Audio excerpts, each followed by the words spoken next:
nos hemos comentado algo en la anterior clase y que también es muy importante este tema porque al final es lo único que nosotros tenemos para poder hacerle frente a todos esos contaminantes, desgastes, partículas y demás que nosotros tenemos en los lubricantes, ¿no? Con los aceites. Entonces, es algo importante que en su mayoría les diré, no se toma conciencia y consideración al respecto, ¿no? Muchas veces dejamos que el comprador de la organización, de la empresa, sea la persona que pueda definir y decidir por nosotros y comprar eh, el filtro que a él le parece que es el filtro adecuado. Y el filtro adecuado para generalmente para los vendedores, para los compradores que tenemos en las industrias, en las empresas, es el que tiene menor precio, ¿no? Entonces, es en ese sentido que algunas veces tenemos pues y provocamos problemas activos en función de qué, en función justamente de no respetar esto que estamos hablando, ¿no es cierto? Lo que hemos venido viendo, especificaciones, micronajes, ¿no es cierto? Que lo hemos visto ya anteriormente, que es algo bien importante y es recurrente a la vez dentro de nuestras organizaciones. En el tema de equipo pesado, es el 90%, 95% de las personas que hemos trabajado en esto que tenemos este inconveniente de los filtros, ¿ok? Entonces, no voy a entrar mucho en el detalle, si bien tenía las diapositivas con algo de explicación, pero lamentablemente por el tiempo no vamos a conseguir, pero creo que voy a ir más o menos hablando al respecto, pero de una forma muy rápida, ¿no? Y bueno, la filtración, como dice aquí, es una técnica que separa, ¿no? Esos sólidos en medios líquidos, ¿ok? Entonces, básicamente se trata de separar, ¿no? Esos sólidos haciendo pasar a través de una superficie porosa, como dice aquí, y esa superficie porosa es llamada de medio filtrante. Ahora, ese medio, perdón, un segundito. Ahora, ese medio filtrante podrá, pues, tener diversos tipos de materiales, ¿no es cierto? De papel, de metal, en fin, que creo que lo vamos a ver más a- a continuación, ¿sí? Entonces, básicamente, como dice aquí, viene del latín, ¿no? El filtrum y qué significa fieltro. Entonces, esto se remonta a la época de los alquimistas, donde utilizaban paños de fieltro, justamente para separar, ¿no es cierto?, los sólidos de, de los líquidos, ¿no? Entonces, tenemos básicamente tres tipos de filtración. Al vacío, filtración bajo presión positiva, y la filtración por la acción de la gravedad más común, ¿sí? Entonces, cada uno de estos tipos de filtración requiere un montaje característico, así como un medio filtrante también característico y apropiado a la aplicación, ¿ok? Entonces, básicamente es esto que estamos viendo nosotros, pero también tiene mucho que ver el tema de la velocidad, ¿sí? Entonces, como dice aquí, la velocidad de filtración depende, además del medio filtrante, de la temperatura de solución, del tipo de precipitado y de la presión aplicada en ese sistema. Entonces, para una misma mezcla, la velocidad de filtración aumenta con la elevación de la presión, por supuesto, ¿no? Entonces, con la porosidad del medio filtrante, con la temperatura y todavía existe un sistema bajo succión o en vacío. ¿Ok? Entonces, ¿por qué es crítico que nosotros filtremos nuestros lubricantes y combustibles? Como dice aquí, porque vamos a evitar el ingreso, ¿no es cierto?, de contaminantes que van a provocar desgaste prematuro de componentes metálicos por partículas abrasivas. Pero aquí el tema de evitar es un tema que sí lo podemos conversar, ¿no es cierto? Porque en algunos casos no evita, ¿no es cierto? Y sí, más bien vamos a mitigar, vamos a minimizar el ingreso de esos contaminantes, ¿no? Porque dependiendo del uso, de las horas que ese filtro está dentro de un componente, dentro de un sistema, ¿no es cierto? Va a hacer que cada vez más se encuentre más saturado, porque sí, evidentemente, ese filtro está atrapando esos contaminantes, ¿no? Alguna vez en una empresa, y creo que no lo he comentado con ustedes, pero eh, tratándose de filtros justamente de combustible, lo que se veía era que existía, o no sé, alguna cosa pasó que, bueno, eh, eh, fuimos a verificar que ese, esos filtros de combustible no eran los adecuados, ¿sí? Si bien nosotros estábamos utilizando, no sé, porque era un paquete, una batería de filtros de combustible para un motor de 2500 HP, ¿no?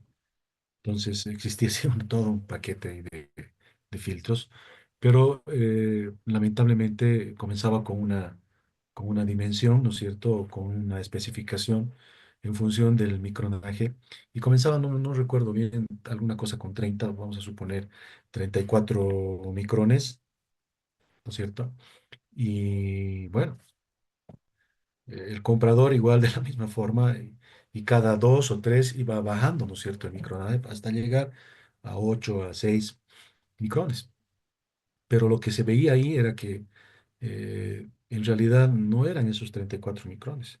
Y sí, los primeros deberían, creo que estar en torno de 25, alguna cosa así. Entonces, ¿qué es lo que hicimos? Era justamente eliminar estos y comenzar a comprar estos, ¿no? Eh, Cometí el error de no socializar esto con los jefes de los respectivos talleres a nivel nacional, y, y comenzamos a enviar, ¿no es cierto?, este nuevo tipo de filtro, que era básicamente el mismo, era igualito, pero con este tipo de micronaje. Entonces, ¿qué es lo que pasó? Ya saltó un jefe de taller y me dijo, bueno, Miguel, me han enviado unos filtros que no sirven. ¿Y por qué no sirven? Porque en realidad yo estaba cambiando más o menos a las 800, entre 800 y 1000 horas de uso, y ahora ya a las 500 lo que está pasando es que ya se están comenzando a saturar y está bajando la presión. Entonces las estamos cambiando y estamos gastando más, ¿no? Entonces, ¿es esto lo que estaba mal? ¿No? Entonces, en la mente, ¿no?, de las personas, si bien nosotros hemos bajado a esto, ¿no? Entonces, ¿qué es lo que sucedía? Justamente que ya ese de 25, bueno, un filtro de 25 micrones atrapaba las partículas mayores a 25, ¿no es cierto? Y seguramente ahí estaban de 26, de 35, de 40, de 50, y bueno, las atrapaba, pero, y este de 34 seguramente dejaba pasar mucho, de repente de 30, de 28, de 26, no sé. Entonces, ¿qué es lo que ha sucedido? Es eso, ¿no? Eh, Rechazaron el filtro, en realidad este era el filtro que deberíamos haber utilizado, y rechazaron ese filtro. Entonces fuimos y esto ayuda mucho a ver la causa raíz, ¿no es cierto?, del problema, ¿no? Porque al final no era que el filtro estaba mal, el filtro era adecuado, pero nos habíamos acostumbrado a esto, ¿no?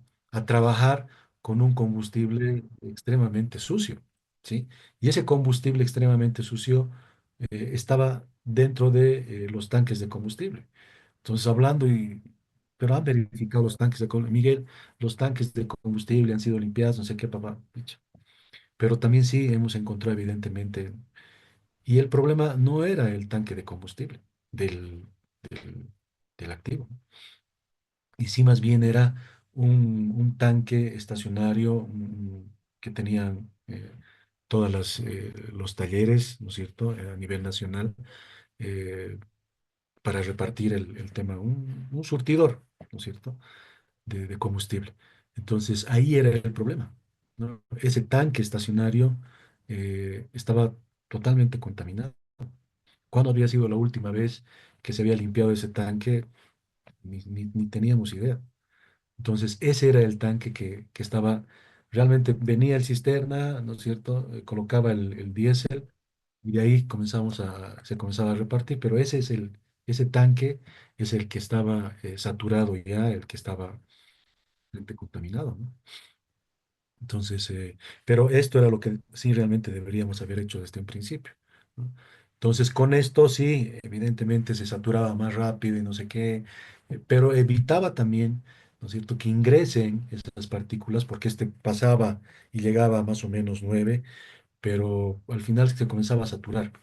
Y eso evitaba de que justamente ingresen pues esas partículas mayores a los inyectores. Y como dice aquí, ¿no es cierto? Cambiábamos cada rato inyectores y cada rato limpieza, y no eran 5 o 6, eran 12 inyectores. Entonces, esos 12 inyectores teníamos que retirarlos, colocar otros que estaban ahí en- esperando, ¿no es cierto?, de stand-by. Y bueno, cada inyector de esos costaba arriba de $5.000.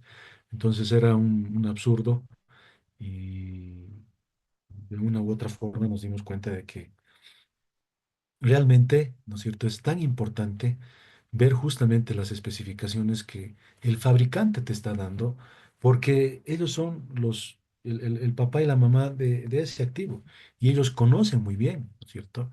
Y ellos saben qué filtro, qué lubricante es el mejor, el adecuado, ¿no?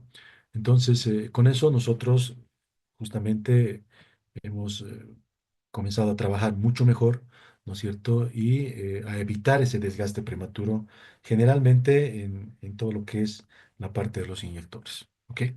Entonces eso nos ha servido para realmente darnos cuenta de que las cosas estaban mal. Y eh, lo primero que hemos pensado es que no, el filtro está mal. Pero a ver, iremos a ver y no sé qué. Y no sé qué. Entonces es importante justamente eso, ¿ok? Entonces, también el tema de la oxidación acelerada del lubricante del combustible afectando su rendimiento, ¿no? Y es el filtro que va a atrapar justamente eso. La formación de barnices, lacas y lodos también, que van a deteriorar el sistema interno de esos componentes. Y lo que dice aquí es importante, ¿sí? Se estima que más del 80% de las fallas mecánicas en sistemas hidráulicos y motores diésel están relacionadas con la contaminación de los fluidos de trabajo. Entonces, si ustedes se dan cuenta, es el 80%.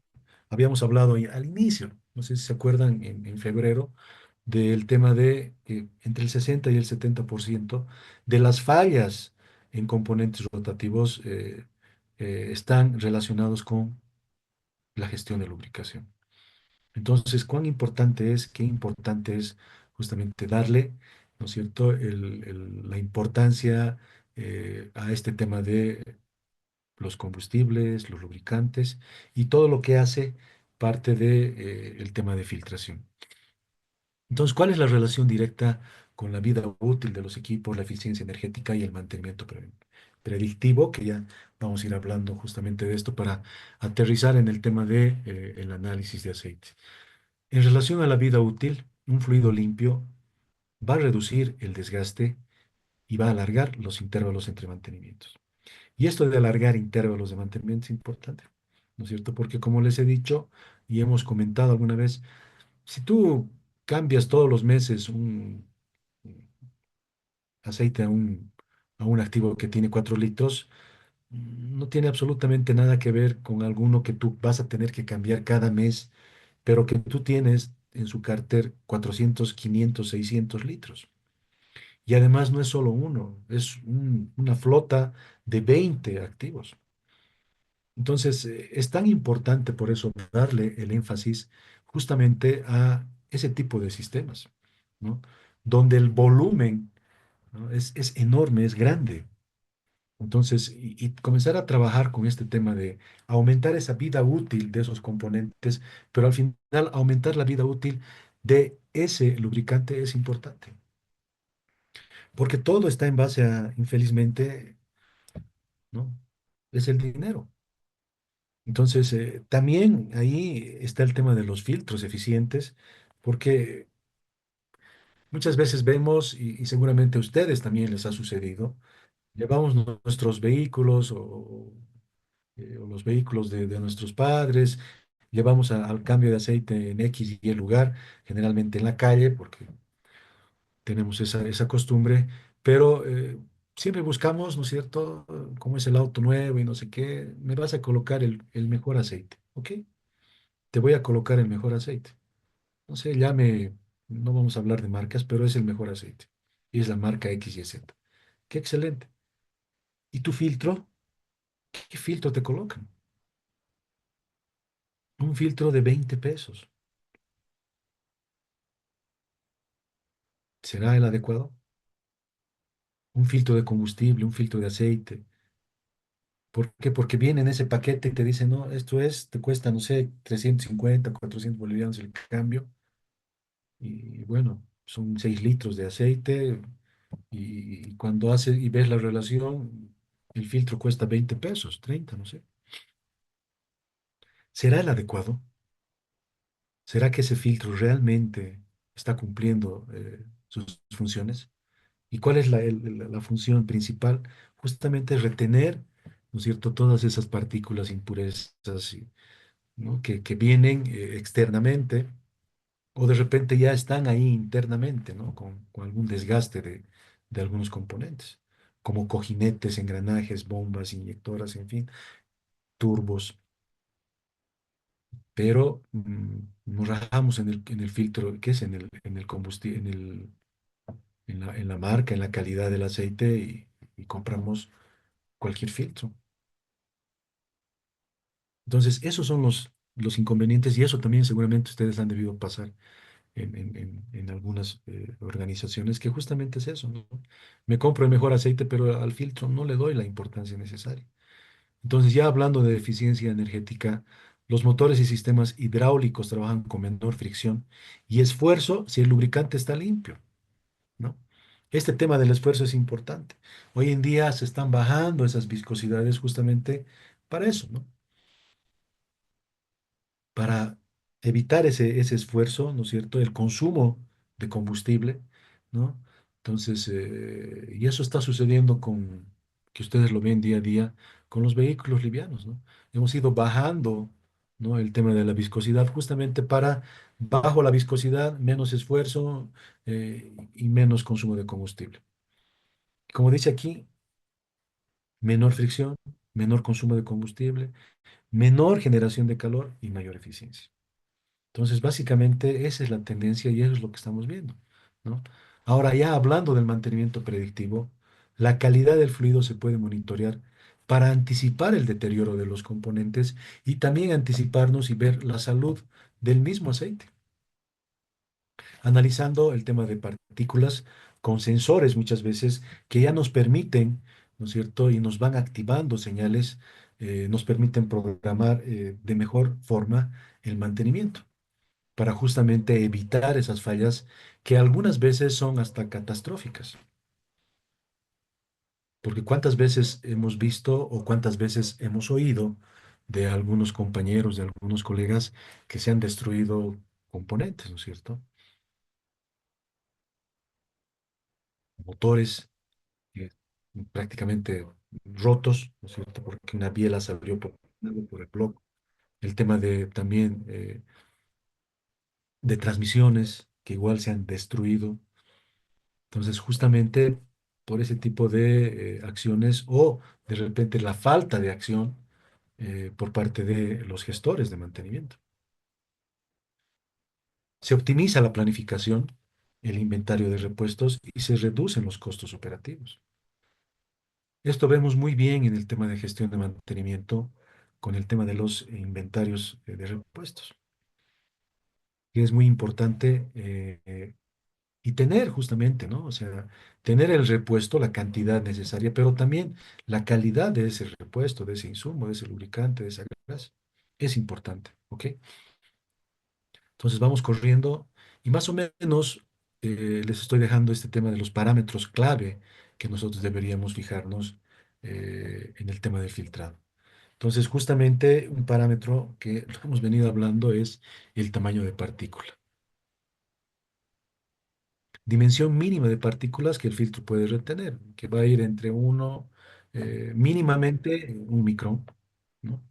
El tema de la eficiencia beta, también que voy a mostrarles una fichita, que también se habla mucho de esto, ¿no es cierto? Que es un indicador de eficiencia de ese filtro.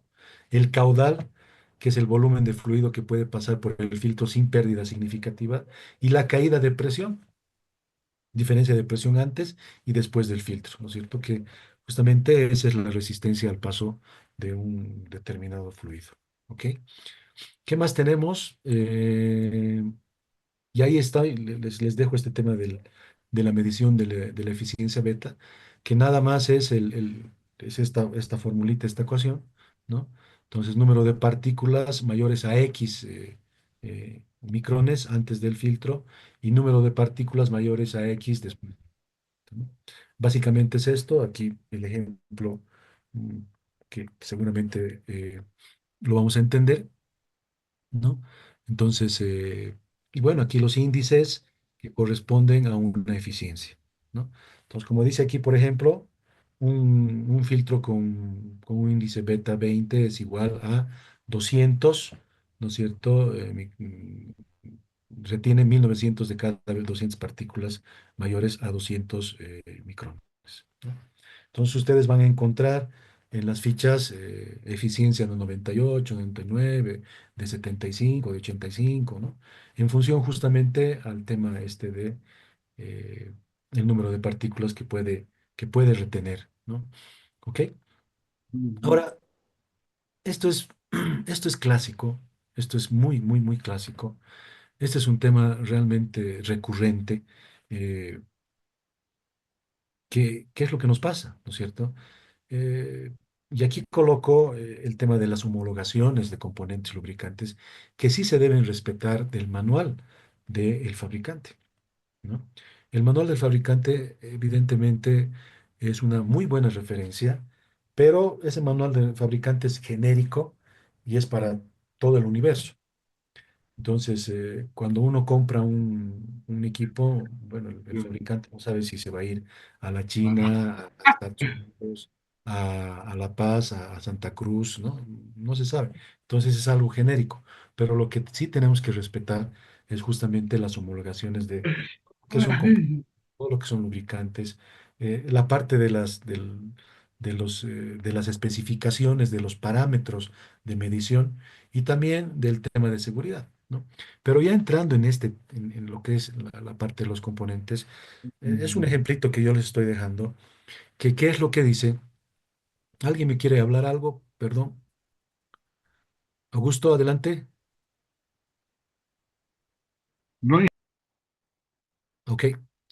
Entonces, este ejemplito que ¿qué es? ¿No? O sea, el fabricante nos dice que deberíamos nosotros utilizar un filtro de combustible, papá, no sé qué, Donaldson. ¿Ok? Eso nos dice. Pero de repente, chao Donaldson, porque el Donaldson nosotros no tenemos afinidad con esa marca y bueno, nosotros trabajamos con MAN, no sé, con alguna otra marca. Pero nos deja, ¿no es cierto?, la especificación. Pero ¿qué es lo que sucede? Generalmente cuando nosotros vamos, bueno, no nosotros, pero el comprador, cuando va a comprar un filtro y no encuentra con la especificación del filtro, ¿no es cierto? Entonces el vendedor le dice, pero lo que tú tienes que ver es el diámetro externo. ¿Cuál es tu diámetro externo? 86. A ver, este que te estoy mostrando tiene el diámetro externo 86. ¿Qué más deberíamos ver? La rosca. Sí, exacto. La rosca, un M12, no sé qué. Y es lo mismo, un M12. Excelente, listo.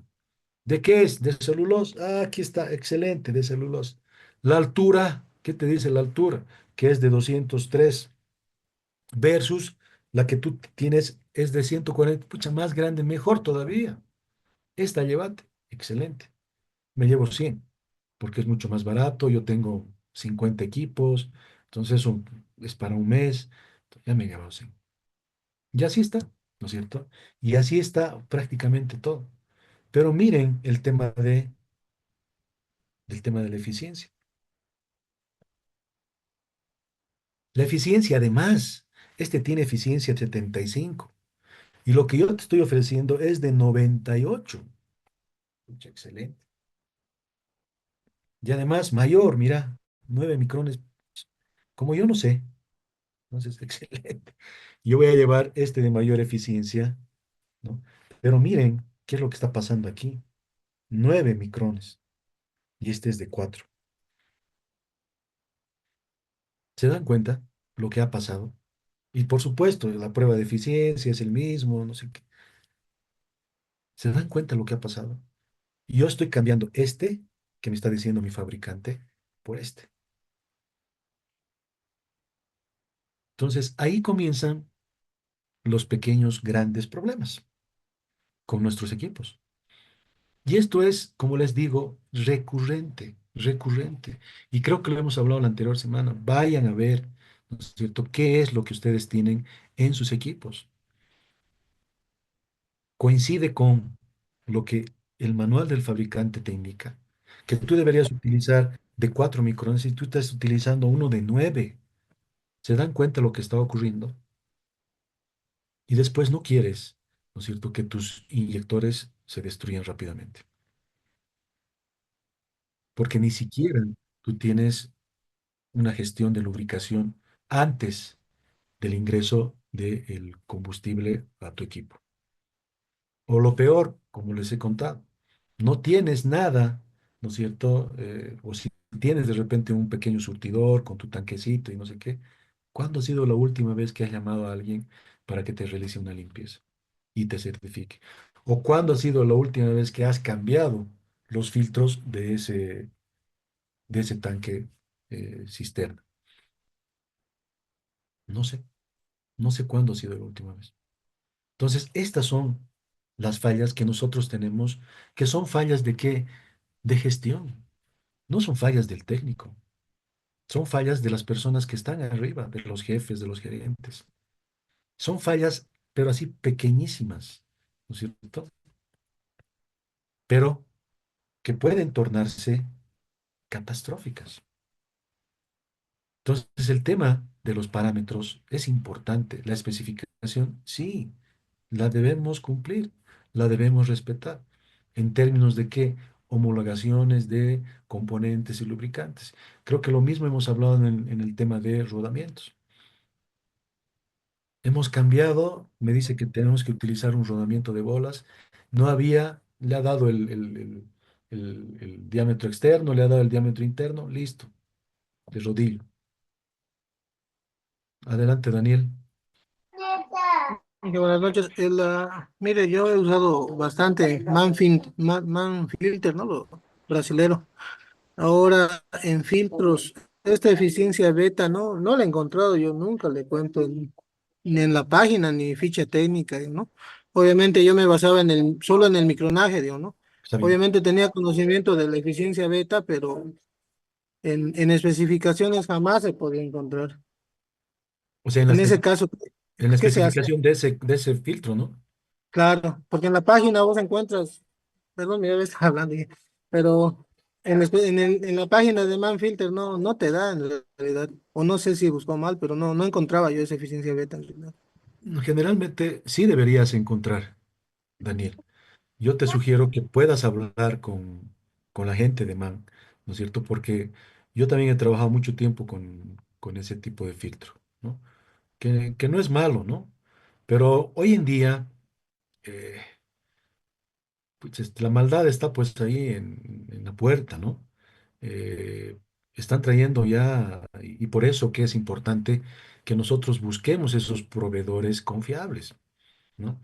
Porque están trayendo ya, ¿no? No solamente filtros, aceites, correas, rodamientos, ¿no? Que evidentemente tienen la marca premium, vamos a suponer o vamos a decir, pero no lo es, ¿no es cierto? No ha sido fabricado por esa marca, ¿no? Entonces está entrando muchos repuestos que que son falsificados, ¿no? Entonces, eso también hay que ir viendo. Y de repente te vendo, me has pedido 20 y te doy 10, ¿no? O sea, entonces, lo importante es tener esos proveedores justamente de confianza, ¿no? Que no nos van a hacer esto. Yo les digo honestamente, he tenido, sí, y por eso yo les estoy diciendo, he tenido estos problemas. He tenido los problemas de encontrar el mismo filtro, ¿no es cierto? Que al comprador, voy a pensar que el comprador ha obrado de muy buena forma, pero que le han vendido, y nosotros no comprábamos pues 10 filtritos, comprábamos de 500 en 500 filtros, ¿no? Porque al final esa operación era de 500 activos. Entonces, y esa operación era 24 horas. Entonces, no era algo pequeño, era mucho dinero. Entonces, y ahí encontrabas, a veces seguramente, no sé, el proveedor no tenía y se iba al mercado a comprar no sé de dónde porque tenía que abastecernos. Y entre eso nos vendían pues algunos que realmente nada, ¿no? Eran otra cosa. Entonces, hasta el material de los ring, ¿no? Hasta el material, o sea, todo era totalmente diferente, ¿no? Entonces, el proveedor me han vendido así, bueno, me tienes que cambiar, pero ¿cuántos ya han ingresado a los componentes? ¿Cuántos ya están ahí adentro?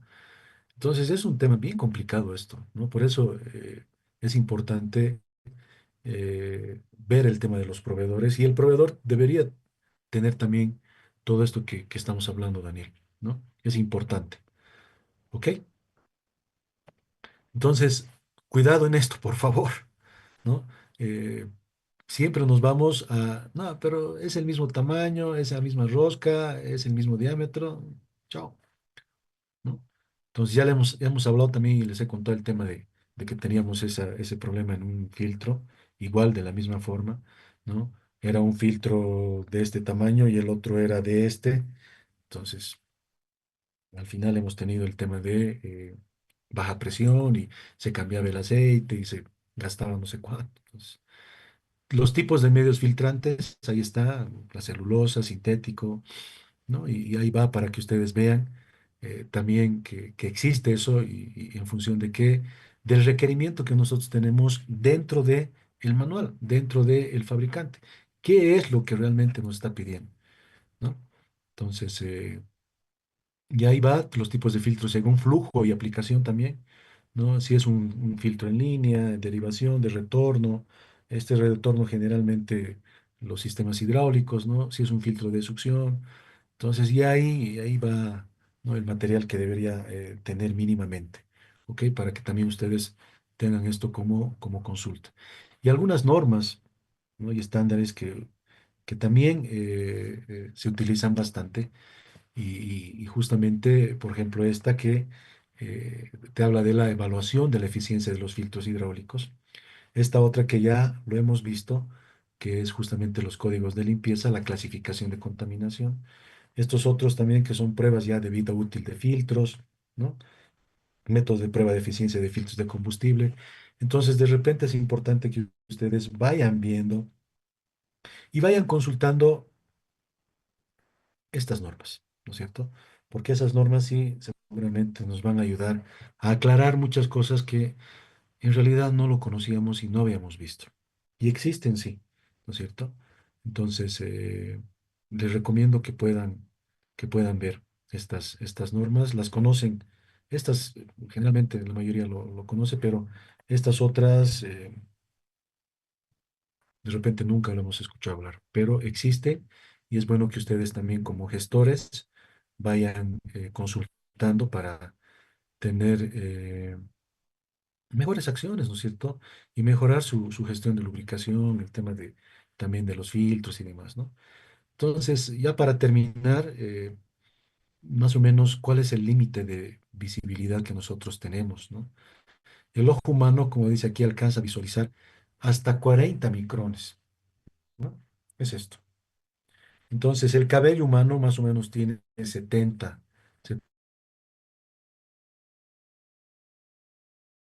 75 micrones, no la salsita que utilizamos para el asco, pero una de sal fina de 100 micrones. ¿Ok? Pero es hasta aquí donde nosotros vemos y esto me espanta muchas veces porque vemos ya esos cracks ahí que agarran, que veo al cárter y comienzan a ver y a tocar y a observar y colocar contra el sol y verificar y decirte qué contaminantes tienen, qué partículas tienen, en fin, pero no sé qué están viendo, ¿no?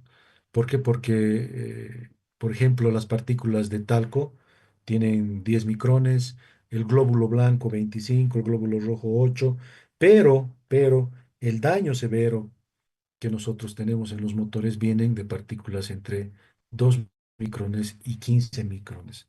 ¿Se acuerdan lo que hablábamos, no? Que prácticamente van a ingresar esas o pueden ingresar esas partículas mayores, pero van a ser molidas ahí adentro justamente por los componentes, los elementos que tenemos, ¿no es cierto?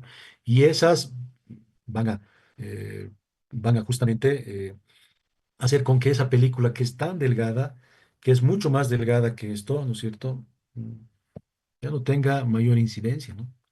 Entonces ya no cumpla realmente el objetivo por el cual o su función por el cual ha sido diseñado e ingresado y colocado ahí dentro, ¿no?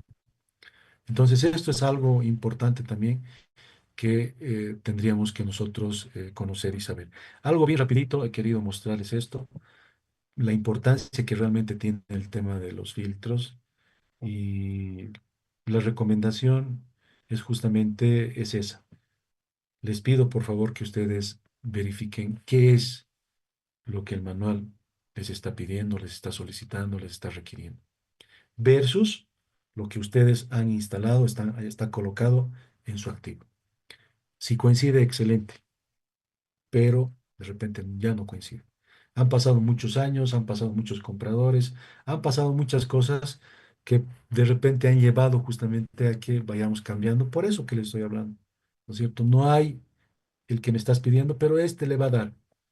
Y eso estamos acostumbrados nosotros en nuestro medio, ¿no es cierto? Entonces, pero es importante que ustedes lo puedan ver y lo puedan analizar, porque es importante, ¿sí? Entonces, ya hablando del tema de la gestión de la lubricación, donde evidentemente muchos de ustedes están en este momento trabajando, porque están en mandos medios seguramente, es importante, ¿no? que conozcan esto, porque si ustedes, hay algo que generalmente vemos, ¿no es cierto? Y que muchas veces no llegamos a comprender, ¿no? Eh, y es que si ustedes han subido una posición, un cargo, ¿no es cierto? Deberían también, ¿no? comenzar a medida que uno va subiendo, va dejando el tema técnico, ¿no? Que lo conoce, por supuesto, pero ya va ingresando más en un tema de administración, ¿no? Entonces, vemos en muchos casos que los administradores de mantenimiento, que generalmente están del jefe hacia arriba, están todavía, y no es malo, están todavía en el tema de eh, acciones o actividades técnicas, ¿no? Entonces, no es malo, como les he dicho, no es nada malo. Pero lo que siempre se dice es que si yo estoy ya en el tema de gestión, yo debería estar el 70% justamente gestionando esto y más o menos un 30% viendo el tema técnico. Entonces, pero no podría ser diferente, ¿no? Y eso es lo que he visto y eso es lo que muchas veces también, ¿no? Lo he pasado, que no queremos desprendernos, ¿no? De lo que hacíamos anteriormente, pero es importante, ¿sí? Algunos jefes seguían como técnicos, pero ya eran jefes. eh, los supervisores que ya tenían otra función seguían reparando componentes, seguían haciendo lo que estaban haciendo, pero no había cambiado su actividad y solamente ha cambiado el cargo, ¿no? O sea, cambió el cargo, pero seguían haciendo lo que hacían con el anterior cargo y eso no puede suceder, ¿no? Entonces, ahora, por supuesto, hay en algunas empresas que somos todólogos, ¿no? y eso ya lo hemos hablado. Pero el tema de la gestión de la lubricación, y no solo de la lubricación, sino en sí el tema de gestión de mantenimiento, es muy importante y como dice aquí, juega un papel fundamental en la confiabilidad de los activos.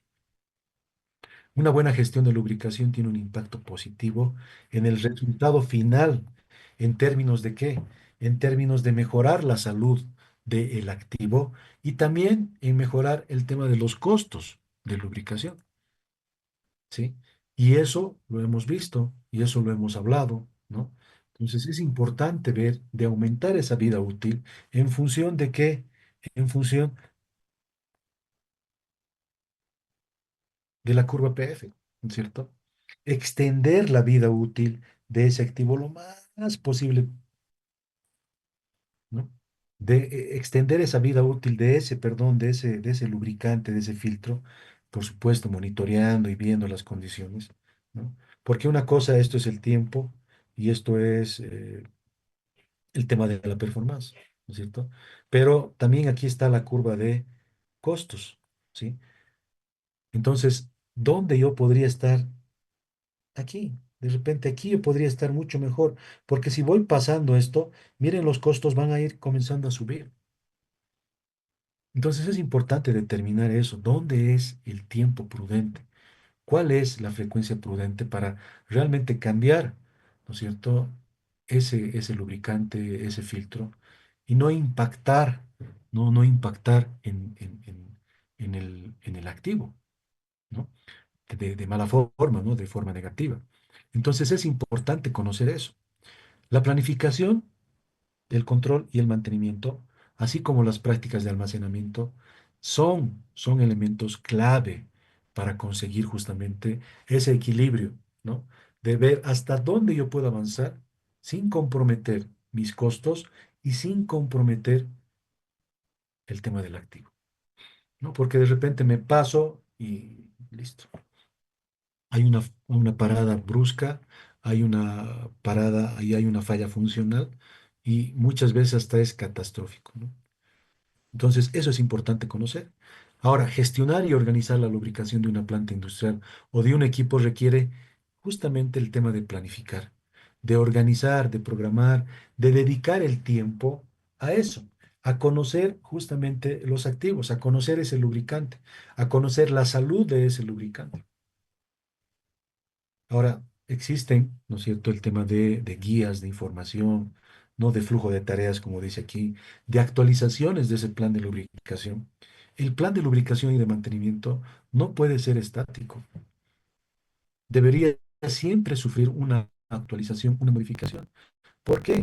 Porque de repente mi contexto está variando, mi entorno está variando, no es el mismo operador, es otro operador, es menos cuidadoso, más cuidadoso, no lo sé. Mi equipo está cada vez mayor, está yéndose ya, si colocamos aquí el tema de la curva de la bañera, que ustedes lo conocen perfectamente. Entonces, he comenzado, por supuesto, aquí, que es el tema de la mortalidad infantil, que sí, evidentemente he tenido esto es fallas, es la tasa de fallas y esto es tiempo. Entonces, cuando un equipo es nuevo, generalmente tiene, ¿no? El tema de la mortalidad infantil que justamente es eso, ¿no? Si yo no ajusto, si yo no veo, no entiendo ese activo, seguramente esto me va a llevar a algo catastrófico.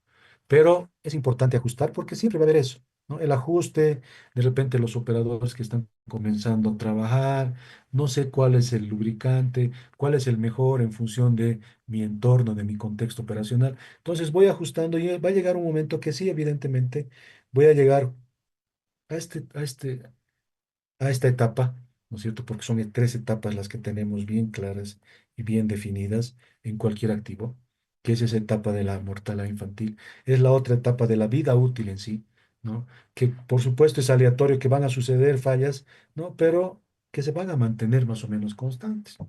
Y la otra es, a medida que va creciendo, a medida que va envejeciendo nuestro activo, va entrando también en el tema de obsolescencia, ¿no? Ya desgastes mucho más grandes, eh, el tema de el tema del desgaste en función del tiempo, en función del envejecimiento, ¿no? Porque aquí vamos a ver fallas aleatorias, pero aquí ya es en función justamente de que el activo ha entrado en esa etapa ya de adulto, de vejez, y va a terminar sus días, ¿no es cierto? Entonces, pero saber determinar esto, ¿dónde está en ese momento ese activo? Porque yo no puedo tener un plan de lubricación el mismo para todas estas etapas. ¿Se dan cuenta?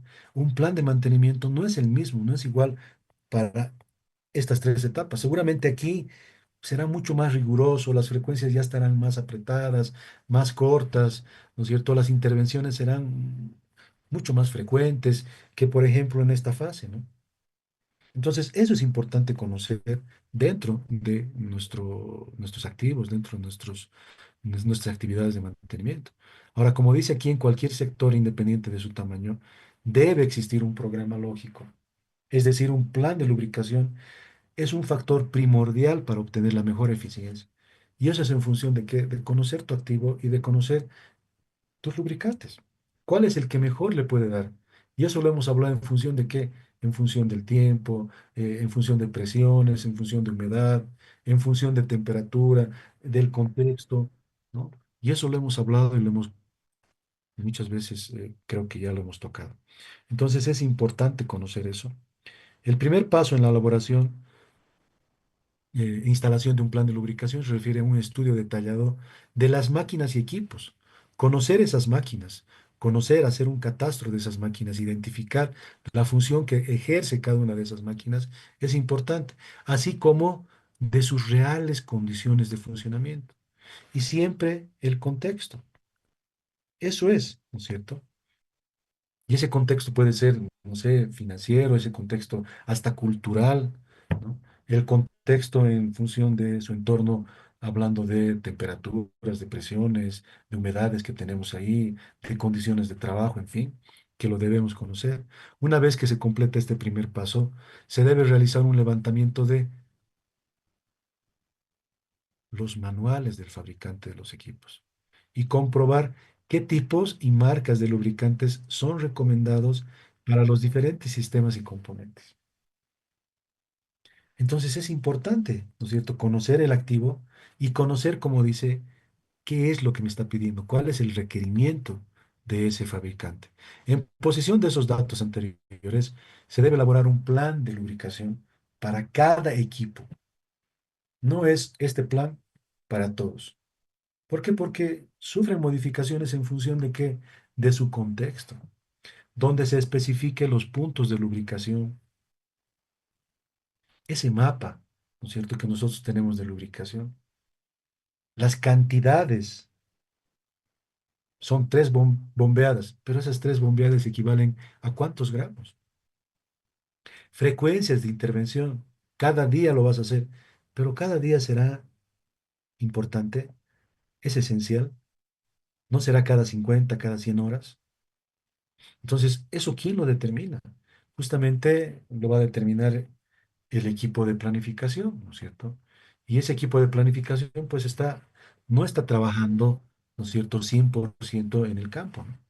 Por supuesto que tiene que bajar a campo para ver todo esto y comenzar a armar en función de lo que existe, en función de la operación, el tema de la lubricación, la cantidad. La cantidad no se va a mover, pero las frecuencias sí.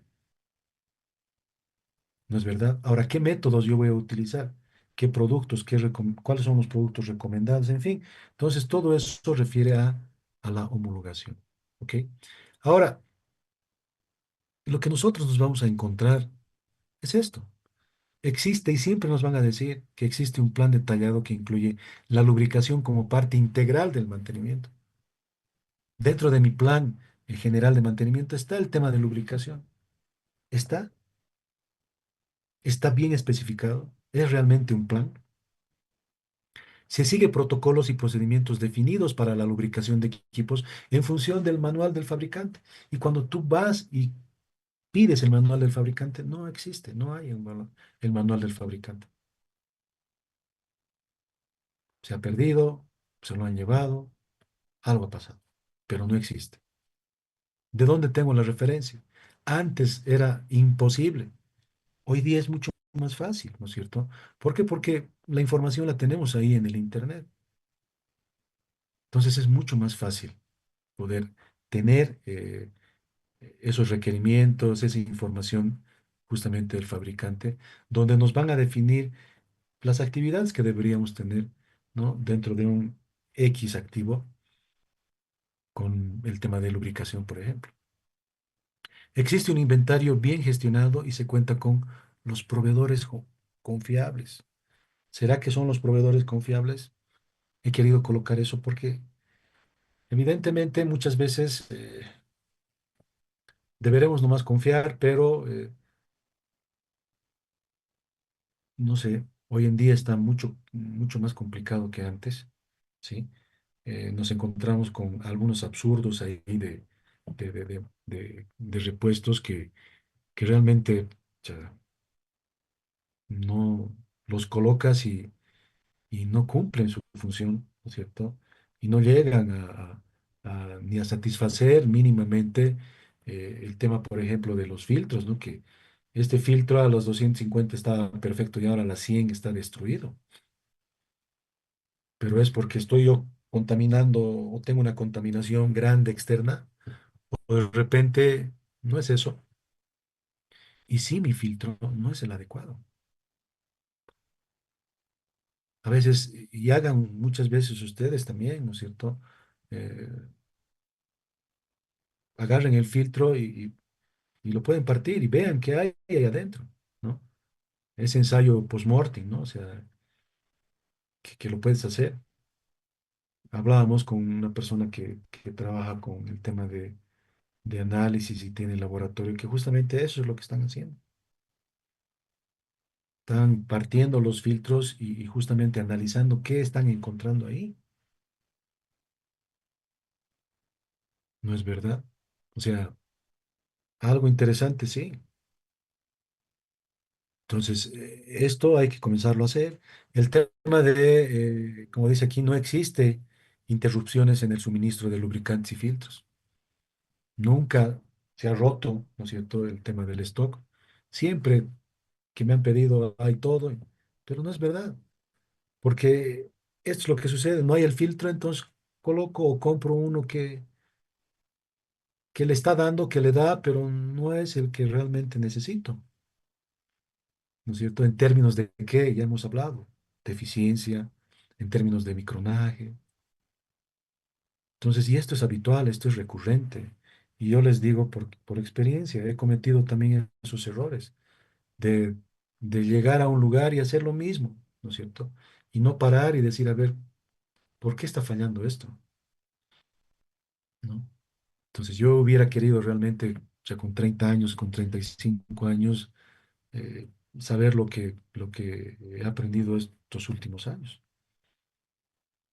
Pero de repente el vivir ahí en función del correctivo, que el correctivo, el correctivo, el correctivo, hace que nos olvidemos del resto, de la gestión. O sea, no podemos cegarnos, no podemos tapar los ojos, ¿no es cierto? Y hacer lo mismo que todo el mundo está haciendo. Aquí hay mucho joven, ¿no? Hay personas que están comenzando su vida profesional con 1 año, con 2 años, con tres, no sé. No se vayan a lo que hay, o sea. eh, Sean más curiosos, busquen si realmente las cosas están funcionando. Están funcionando, ¿no? Y muchas veces uno dice, al equipo que gana no se lo cambia, ¿no? Sí, evidentemente, pero debe haber algunas cosas. No quieran ustedes entrar y resolver todo, pero vayan a ver cuáles son los 5 mayores problemas que nosotros tenemos en la empresa. ¿Sí? Baja disponibilidad, altos costos de mantenimiento, alta mantenibilidad. eh, Busquen por qué esa alta mantenibilidad, por qué esa baja disponibilidad, por qué esos altos costos de mantenimiento. Entonces es importante, ¿no? Y eso lo vamos a ver muy bien en el tema de gestión de mantenimiento que lo vemos, ¿no? Y que el próximo semestre ya lo vamos para las personas que continúan con esto, el próximo semestre lo vamos a ver. Todos los lubricantes y filtros están bien identificados y se conocen sus propiedades. De repente no, no sé. O sea, como hemos dicho, el comprador ha hecho su fiesta y bueno, ya se han ido cambiando, los mecánicos también, y han ido cambiando por todo lado las cosas y bueno, se sigue estrictamente las especificaciones recomendadas por el fabricante. No hay los manuales. ¿Cómo puedes seguir estrictamente esas especificaciones si no conoces? Se establecen frecuencias de cambio apropiadas para maximizar la vida útil de los componentes. Se establecen frecuencias de cambio apropiadas y estás trabajando con el simple MBT, mantenimiento basado en la condición. ¿Qué dice el mantenimiento basado en la condición? Sistemático. Cada cierto tiempo se cambia. Cada 250 horas, chao aceite, chao filtro. Cada 3 meses, chao aceite, chao filtro. Cada, no sé, 5.000 kilómetros, chao aceite, chao filtro. Listo. Pero se establecen frecuencias con cambio apropiadas. No, estás haciendo lo que todo el mundo hace. Mantenimiento basado en el tiempo. Entonces, y ahí va a surgir el tema de el mantenimiento basado en la condición, del análisis de aceite, del monitoreo. Hoy día ya muchos equipos están viniendo, la mayoría de los equipos ya vienen con algunos sensores que en tiempo real te están diciendo lo que está pasando. Te están contando partículas, están viendo viscosidad, pero cuando ya vas ingresando a la empresa o ya estás comenzando a trabajar, de pucha, factor de productividad ineficiente y resistencia a adoptar nuevas prácticas de lubricación. Yo así hacía y así voy a hacer el resto de mis días. No funciona. Factor de productividad. ¿Qué haces las 8 horas? Hay estudios que te dicen que no llegamos ni al 35%. ¿Cuánto es el 35%? 2 horas, no sé, 3 horas. Productivas con la llave en la mano, trabajando eficientemente. Y el resto de las 4 o 5 horas, ¿qué has hecho? ¿Qué has hecho? Y además te resistes, ¿no es cierto?, a adoptar nuevas prácticas que pueden llevarte justamente a mejorar esa gestión de mantenimiento y lubricación. Poca atención al monitoreo continuo del estado de los lubricantes. Seguimos con el mantenimiento basado en la condición, ¿no? No le damos importancia al monitoreo, al análisis de aceite, al mantenimiento basado en la condición. Desconocimiento del lucro cesante y costos asociados. Si bien ha parado la máquina, tengo un costo de mantenimiento, pero tengo un costo asociado a esa parada, que es el lucro cesante. ¿Qué es el lucro cesante?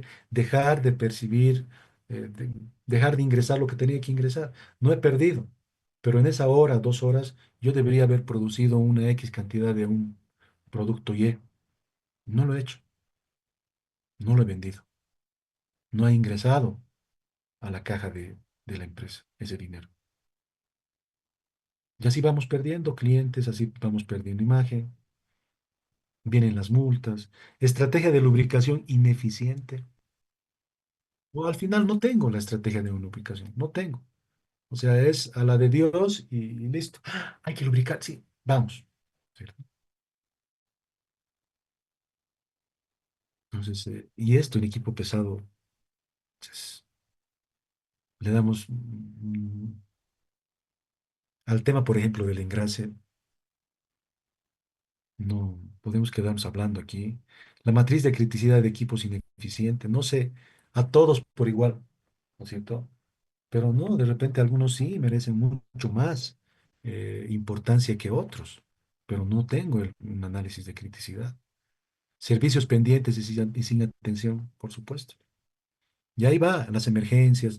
Todo esto lleva justamente a esta parte, ¿no es cierto? Ya al correctivo, ¿no? Emergencias, auxilios habituales, reprogramaciones constantes, el tema de trabajos ejecutados sin orden de trabajo, porque ya, ¿para qué ya vamos a llenar órdenes de trabajo si más tiempo me tomo llenando esas zonas de trabajo? ¿No es cierto? Porque todo es correctivo, todo es emergencia, todo es urgencia, todo es apagar incendios.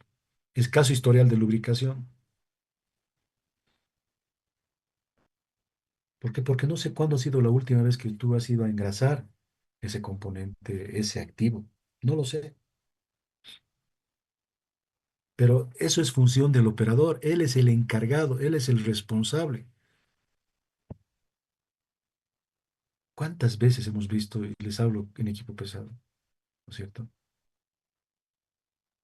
Que han agarrado al balde y han ido a empapar esos puntos de engrase y no lo han engrasado. Simplemente han ido a empapar externamente para decir que ya está engrasado. ¿Por qué? Porque ya no tienes ni la graserita, ¿no? Ni la limita, no tienes nada, o sea. O de repente ya está totalmente taponeado ahí, no ingresa nada de grasa. Y lo que estás haciendo es colocarle para que digan que has engrasado. Hasta eso, hasta eso. O sea, porque no hay la conciencia, ¿no es cierto?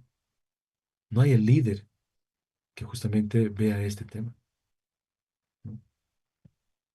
Pero eso ya hemos visto, lo han visto ustedes, seguramente algunos. Trabajos ejecutados sin protocolo ya de memoria, canibalización porque no tengo el filtro, no hay en almacén, tengo que sacar el filtro de otro equipo que está parado y porque va a llegar mañana, retiro ese filtro, coloco ahí y ese filtro, no sé, ya tenía 200 300 no sé cuántas horas de uso, pero he colocado ese filtro con aceite nuevo, pero el más capo te dice que lo tienes que lavar, mejor lavarlo, lo lavas con agua, con diésel, con aceite, ¿qué es con gasolina? Ya comienzas a inventar. Y cuando uno comienza a inventar, puede ser que no resulte, ¿no? Entonces, ¿cuántas veces hemos visto lavar filtros y lavar filtros y lavar filtros y lavar filtros? Desorden y falta de limpieza, en fin, baja calidad de los servicios. Entonces, lo que vemos muchas veces no es lo que realmente, lo que nos cuentan muchas veces, no es lo que realmente se vive, ¿no? Entonces, es importante, por eso, que tengamos y que tomemos conciencia de que el tema del mantenimiento es bien importante y el tema de la lubricación también. ¿Y por qué estamos en esa situación? Porque realmente no hemos implementado un PCM, una planificación y control del mantenimiento. No lo tenemos. Y de aquí van a salir justamente todos los planes de lubricación, planes de contingencia, de emergencia, planes de calibración. Tan importante el tema de la calibración. ¿Cuántas veces hemos llevado a calibrar nuestros termómetros, nuestros mismos, los testers, ¿no es cierto? Un calibrador vernier, o sea, ¿cuántas veces? De repente no lo hemos hecho. Hablando con una empresa pequeñita de rectificación, eh, cuando hice un curso y ese joven, ¿no es cierto? Bueno, no era tan joven, pero me invitó a su taller de rectificado en el Alto. Y cuando yo entré, le dije, pucha, qué excelente, muy bonito, ¿no?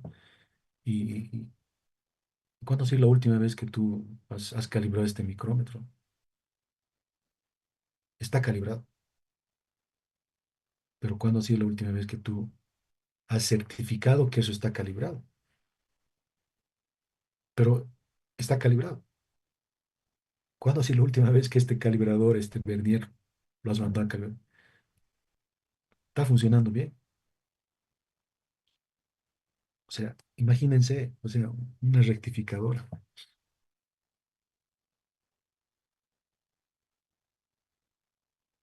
Entonces, hay cosas así que te encuentras que realmente tú ves, ¿no? La puntita del iceberg, pero ahí abajo, pues, existen cosas increíbles, ¿no? Que dices, y eso surgió en base justamente a que comenzamos a hablar del tema de calibración y demás, ¿no?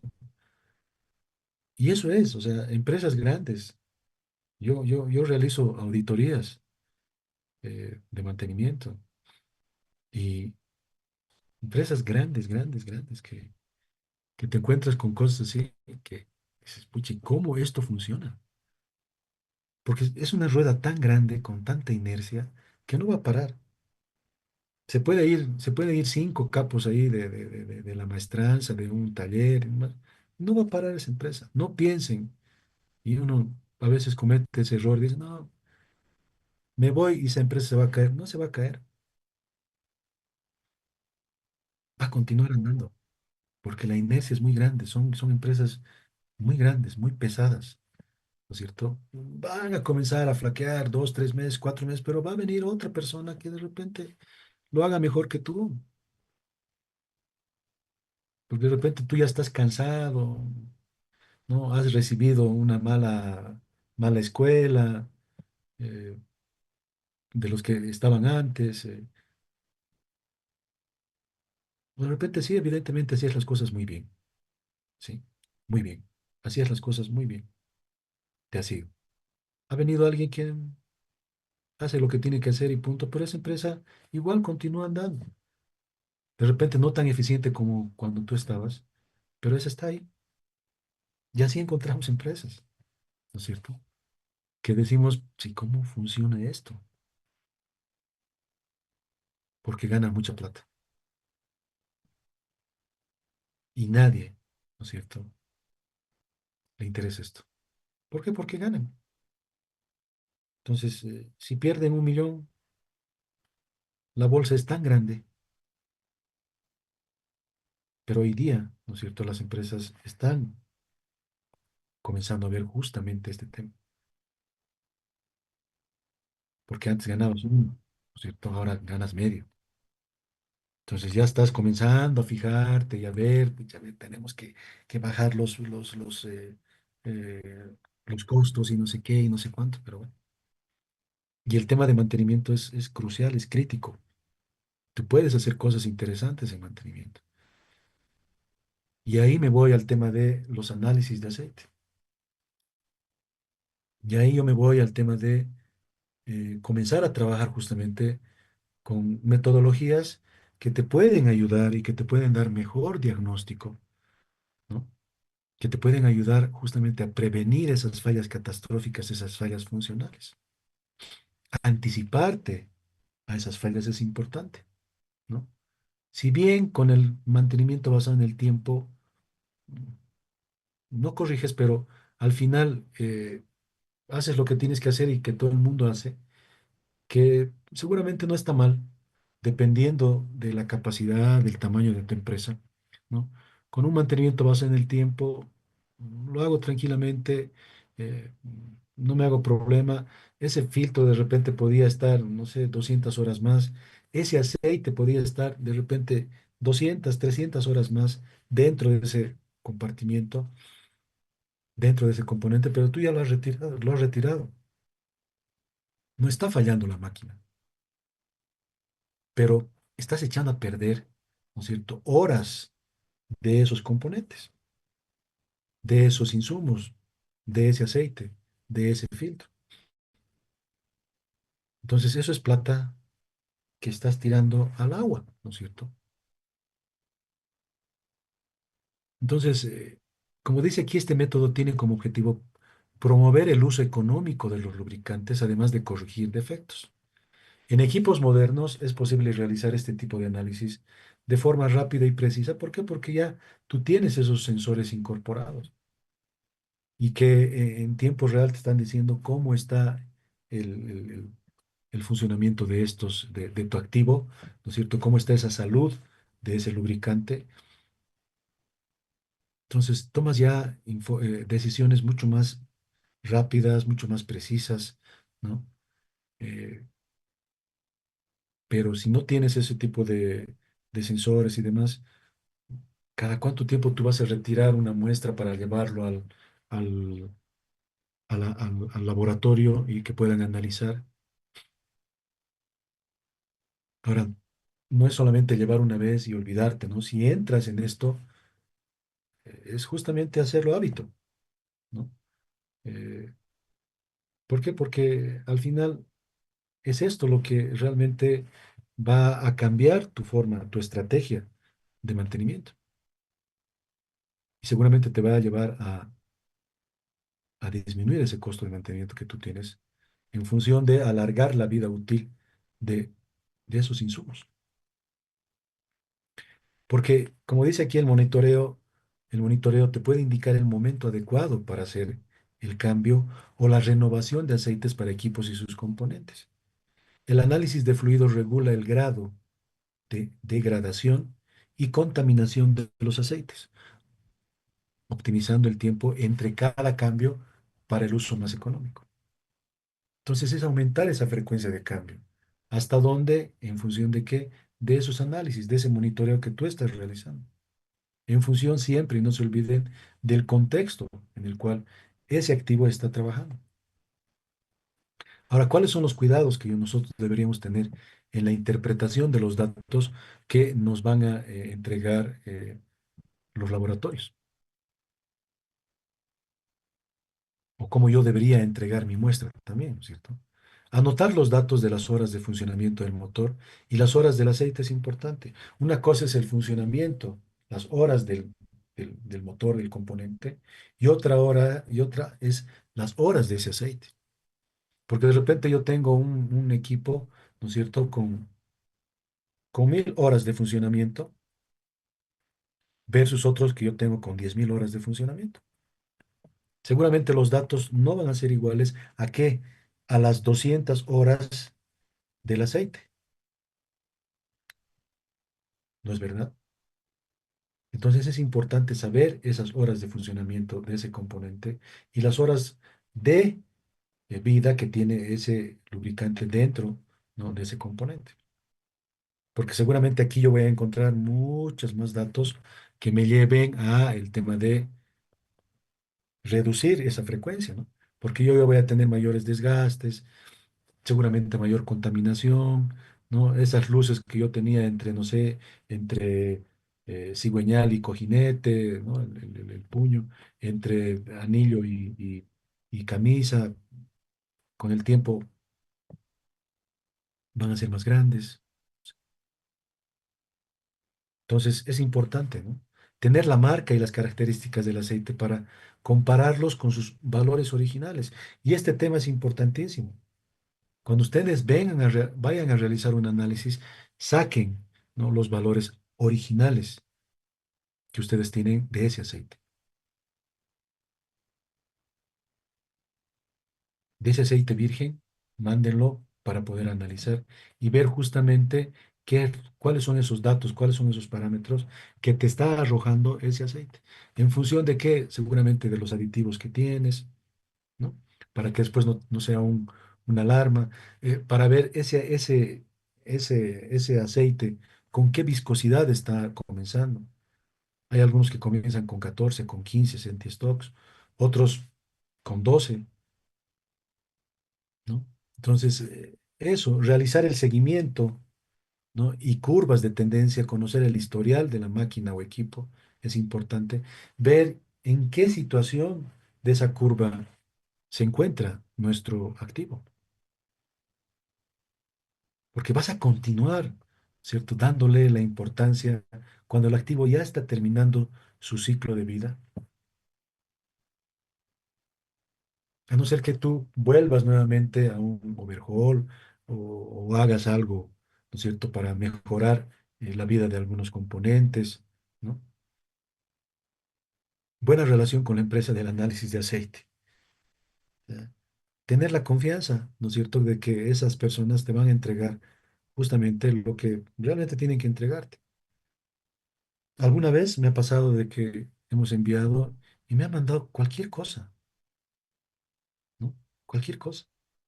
Entonces ya todos asustados, ¿qué ha pasado pero con esto? ¿Qué pero no sé qué? Cuando nos vamos a fijar ya en el encabezado, o sea, las horas de ese equipo eran totalmente diferentes a las horas de nuestro equipo. Entonces no era nuestra muestra de aceite la que nos estaban enviando. Se han confundido. Y el informe que han enviado era de otra empresa, de otro activo.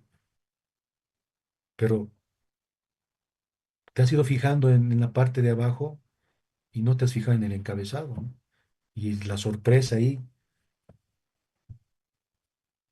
pero después ves y dices, no, pero no es nuestro. No, pero no es, porque mire, no coincide esto y no sé qué, papá, ya. Entonces, y te puede pasar, ¿no es cierto? Confirmar resultados críticos con nuevas muestras. Si es algo crítico, otra vez, algo ha pasado, hemos contaminado esa muestra, no sé. Es posible que antes de retirar la muestra se hayan subsanado las irregularidades encontradas también, no sé. La viscosidad es un ítem crítico y debe ser siempre acompañado verificando hollín, sílice y otros contaminantes. Tener la autoridad para parar el equipo o máquina ante una situación crítica debe estar respaldado, claro, por un histórico, por una tendencia. Una sola muestra, ojo, no hace una tendencia. ¿Y qué es lo que hacemos? Una muestra y listo. De aquí a un año otra muestra. Si entras en este tema, se te tiene que volver hábito, ¿no? Y por supuesto, tú ya verás la frecuencia de envío de esas muestras, ¿no? Entonces, eso es importante. Ahora, los cuidados que nosotros deberíamos tener con una toma de muestra, de preferencia a temperatura normal de operación y con el aceite circulando. Se puede utilizar los siguientes métodos. Bombas de succión que son importantes. Estas válvulas, ¿no? Que colocamos, esos puntos de muestreo que colocamos, es importante también tenerlas, ¿no? Eh, en diferentes lugares, dependiendo de la criticidad de ese activo, por supuesto, ¿no? Lo puedes tomar también directamente del cárter, en fin, ¿no? Hay formas. No vas a abrir el cárter y el primer chorro lo vas a enviar, ¿no? Porque ahí está. Algunos sí lo envían para ver las cosas que existen y después ya un intermedio, ¿no? Pero, en fin, hay muchas formas, ¿no? Pero seguramente ustedes también con la gente que está trabajando en esto, tienen la experiencia y bueno, hemos enviado así de esta forma y con esto estamos tranquilos, ¿no? Ahora, por ejemplo, ¿no? ¿Qué es lo que nosotros queremos retirar de esos análisis de aceite, ¿no? Queremos nosotros determinar la salud, la contaminación y mínimamente el desgaste, ¿no? Ahora, ¿cuál es el análisis que puede ser mejor para nosotros si queremos ver la salud del lubricante, por ejemplo, ¿no? Deberíamos ver el tema de la viscosidad, el TAN, el TBN, ¿no? El FTIR, ¿no? Un desgaste metálico. Si yo quiero ya medir la contaminación, eh, ¿cuál es el análisis? El conteo de partículas, el conteo de agua. Si yo ya quiero medir el tema del desgaste de los componentes de ese compartimiento, los elementos, ¿no? que tienen ese compartimiento, de repente hay una de insolubles, ferrografía, desgaste metálico, y así va, ¿no? Entonces, tampoco es pedir por pedir, y que te vengan y te den, ¿no? O sea, quiero todo, ¿no? O sea, ¿qué es lo que tú en este momento necesitas? Analizar contaminación, analizar desgaste, analizar la salud. Entonces ahí tú puedes hacer un paquete, ¿no? Con el laboratorio y mostrar, bueno, mandar tu muestra y que te den, ¿no? O sea, lo que realmente necesitas y no todo, ¿no? Es como el tema del software de mantenimiento, ¿no? Quiero un software de mantenimiento porque el software de mantenimiento me, me- me va a comenzar a planificar mejor, me va a arrojar índices de mantenimiento, eh, mm, no sé, me ayuda a bajar mis correctivos. Entonces tú compras un software de mantenimiento, pero he trabajado con softwares de mantenimiento que yo utilizaba el 30, el 40% de los recursos de ese software de mantenimiento, porque lo han comprado carísimo, porque era el que iba a salvar la vida de todos, ¿no es cierto? Sí, lo utilizas, pero estás utilizando el 40% de los recursos, el resto no lo utilizas, porque no es para ti, no hace parte, ¿no es cierto?, de tu rubro, de tu área. Y es lo mismo con esto, ¿no? ¿Qué es lo que tú necesitas? En función de eso, solicita. Entonces ahora hablarás con el laboratorio también y le dirás, mire, estos son los problemas que estoy teniendo y quiero analizar esto. Entonces, ¿cuáles son ustedes las alternativas que me dan en función de esa mi necesidad, ese mi requerimiento? ¿No es cierto? Este es el paquete mínimo que te va a analizar salud, contaminación, desgaste. Ok, pero yo solamente quiero el tema de conteo de partículas. Bueno, entonces solo te hago esto. Y la viscosidad, por favor, ¿no? Y el TAN y el TBN, que es importante. Entonces, eso va a depender justamente del requerimiento que tú tengas, ¿no? Ahora, aquí les muestro rápidamente el tema de los tipos de análisis que uno encuentra. Hay análisis físico-químicos de contaminantes, ferrografía analítica, espectrometría atómica, y estos generalmente están, ¿no es cierto?, ligados con esto, ¿no? Pero a ver, lo veremos. En temas de físico-químico, por ejemplo, ¿qué podemos encontrar ahí? ¿No es cierto? Viscosidad, podemos ver, analizar el contenido de agua que yo tengo, el contenido de contaminantes, la acidez, ¿no es cierto?, que es el TAN, el número de base, el índice de viscosidad, el punto de inflamación y congelación, el color, el análisis de metales. Ya en un análisis de contaminantes puedo ver el tema de partículas sólidas, de agua, de gases, de contaminación química, de partículas metálicas, de contaminación por combustión, en fin, ¿no es cierto? Entonces, ¿qué es lo que tú quieres? ¿No? Tú tendrías que ver con el laboratorio un paquete que más o menos te dé la idea de cómo está, uno, la salud de tu lubricante. ¿Qué es esto, no? Salud, contaminación y desgaste. Eso es lo que generalmente nosotros queremos, ¿sí? Espectrometría atómica, de absorción atómica, emisión atómica. Ferrografía, ahí tú verás ya si realmente has hecho el conteo de partículas, pero quieres ver el tamaño, ¿no? Formas de partícula, la forma hemos visto, ¿no? El tema de que no siempre son planas, no son redondas, de repente tienen ángulos, esas son las que te van a destruir mucho más. Concentración de partículas, identificación de esas partículas, monitoreo, ¿no?, de la evolución de ese desgaste.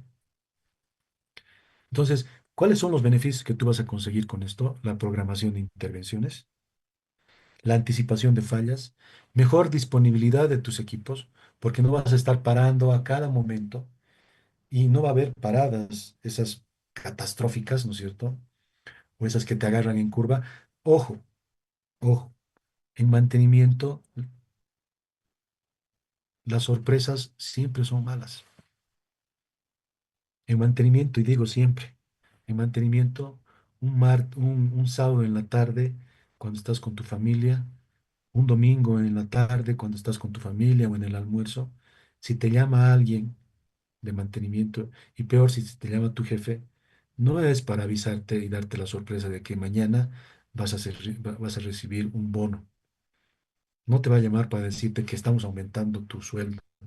No te va a decir que, ¿sabes qué? Puedes salir de vacación mañana. No. Va a ser para ver, listo. Tengo que salir, ya vuelvo. Para eso te va a llamar. Porque ha parado algo, ha habido algún problema, paró la planta, paró la línea de producción, ha habido un accidente. Entonces las sorpresas en mantenimiento nunca son buenas, nunca son buenas. Siempre son en ese nivel que les estoy diciendo, ¿no? Entonces, poderse anticipar es importante, ¿no? Pero también esto lo voy a pasar un poquito más rápido, ¿no? Ustedes véanlo, es importante también como consulta, eh, tomar en cuenta el tema de los aditivos, porque muchas veces nos asustamos, ¿no? Y les voy a mostrar enseguida algunos informes de laboratorio, pero a veces nos vamos asustando porque al final encontramos el tema de aditivos, ¿no? Entonces, por ejemplo, encontramos a veces molibdeno, ¿no? En grandes cantidades, 75, ¿qué será? Pero no sé qué, pero hace parte de un aditivo, ¿no? Entonces, encontramos calcio, encontramos magnesio, encontramos fósforo, encontramos zinc, que son, encontramos también el bario muchas veces, que son aditivos, ¿se dan cuenta? Entonces es importante conocer primero los datos del aceite nuevo para no tener sorpresas, ¿no es cierto? Ahora, por supuesto, esto requiere justamente que podamos realizar un, un gráfico de tendencias, ¿no? Tengo un mínimo y tengo un máximo. Entonces, esto es importante, ¿no? Y ver esa tendencia es importante, que les voy a mostrar enseguida unos grafiquitos que van a tener mayor, que les va a ayudar mejor a comprender esto, ¿no? Entonces, básicamente es esto, tomar en cuenta el tema de los aditivos, que es importante. Cuando se leen resultados, tomar en cuenta el contexto operacional es sumamente importante. En términos de operadores, tipo de trabajo, lugar de trabajo, climas, ¿no? Porque puede variar, va a variar, en realidad van a variar, ¿sí? Porque de repente yo estoy entrando a trabajar en un tipo de obra que totalmente polvorienta, con mucho polvo, ¿no?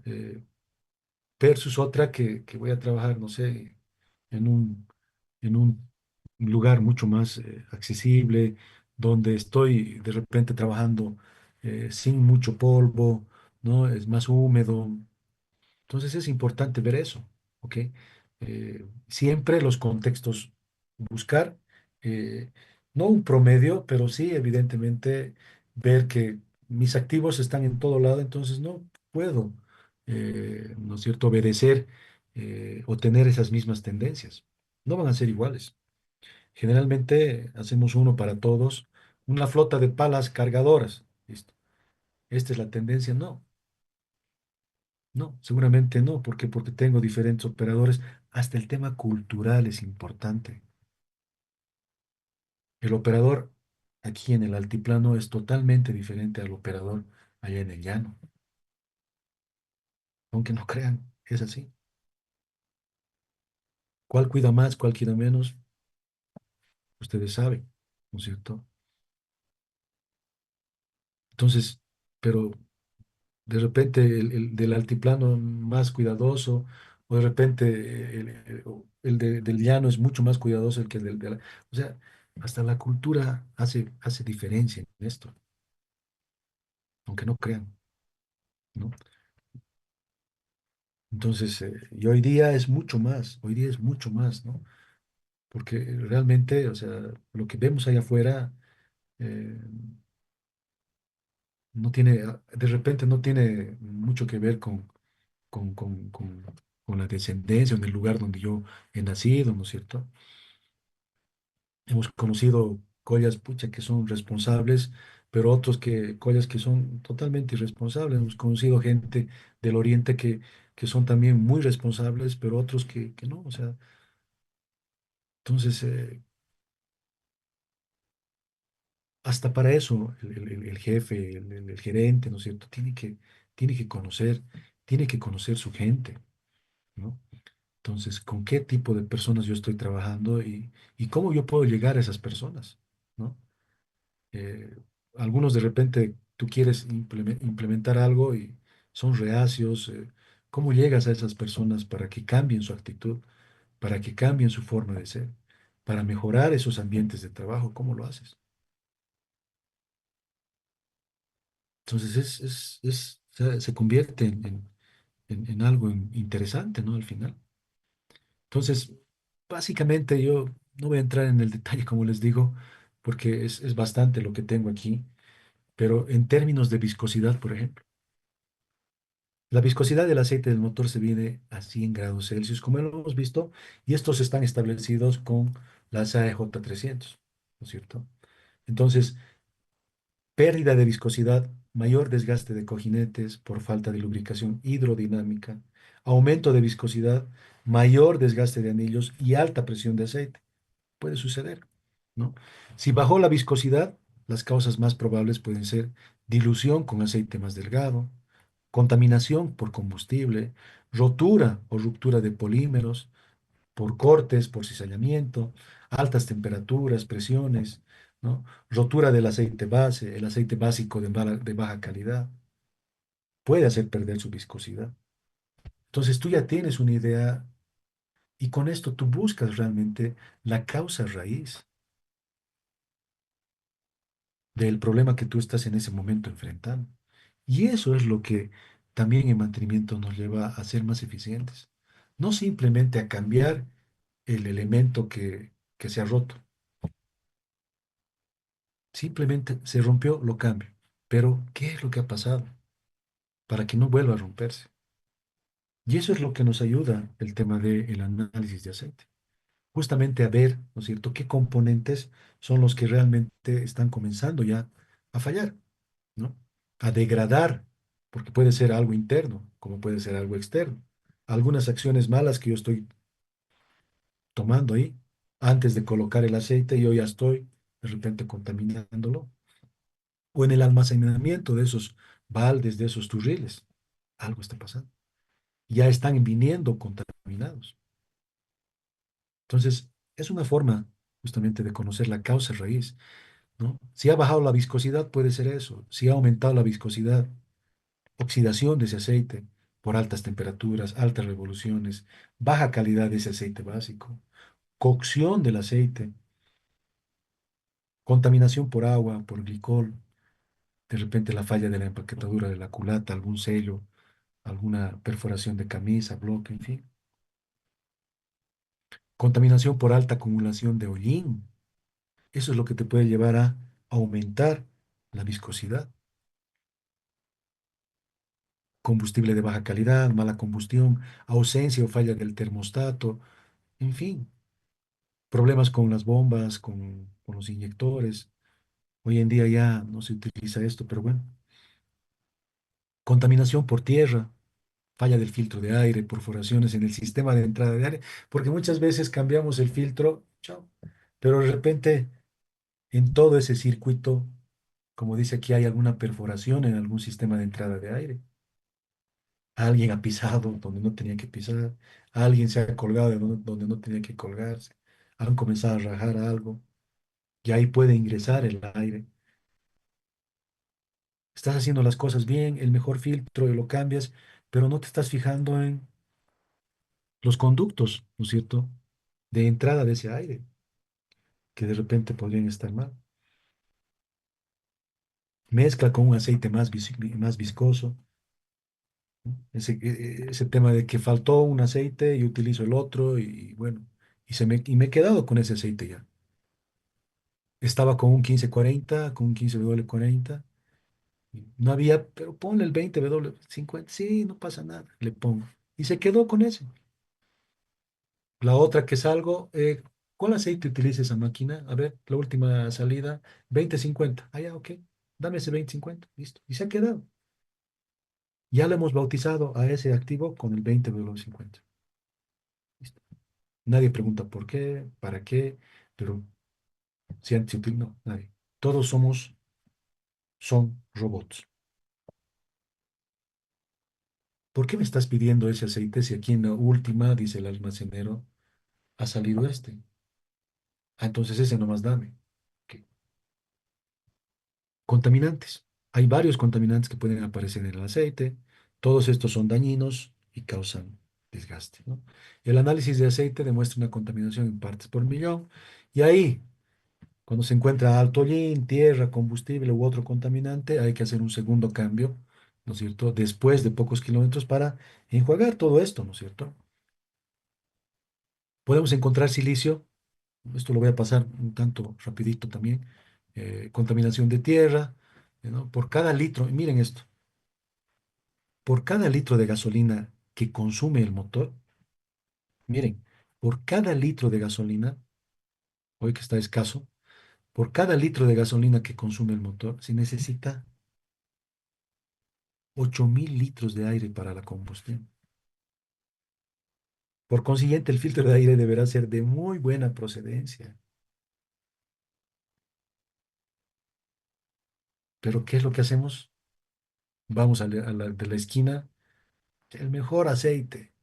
El filtro, ya hemos dicho, ¿no? Viene en el paquete y el filtro de aceite de quinta, o no sé de quinta, de repente de octava, y el filtro de aire ¿qué hacen con el filtro de aire? Lo soplan. Y a veces vemos en la esquina así o sea, el que está con el filtro de aire soplando así, pero está en una nube de polvo. Termina la nube, se limpia él, su overol, su cabello, y te dice de paso, jefe, tu filtro estaba re mugre, pero ahora está bien limpiecito. ¿Has visto lo que ha salido? Sí. Ese filtro de aire es de papel. ¿Qué habrá pasado con ese ingreso ahí, esa presión de aire? Ya no tengo un filtro, ¿no es cierto? O sea, ya no es un filtro. Entonces, los filtros de aire varían entre 96 y 99 de eficiencia. Chao, se acabó. Y de paso, hago soplar 5 veces más antes de que cambie. No, ahora está limpiecito otra vez. No, no hay problema. Pero como el motor no habla, no se queja, dale. Se debe mantener el nivel de silicio por debajo de los 10 ppm en un auto o camión en 6.000 kilómetros de recorrido. Y ahí va. También hay que cuidar al llenar el aceite del envase del motor. ¿Cómo lo están llenando? Están ahí los aceiteros en un lugar de tierra.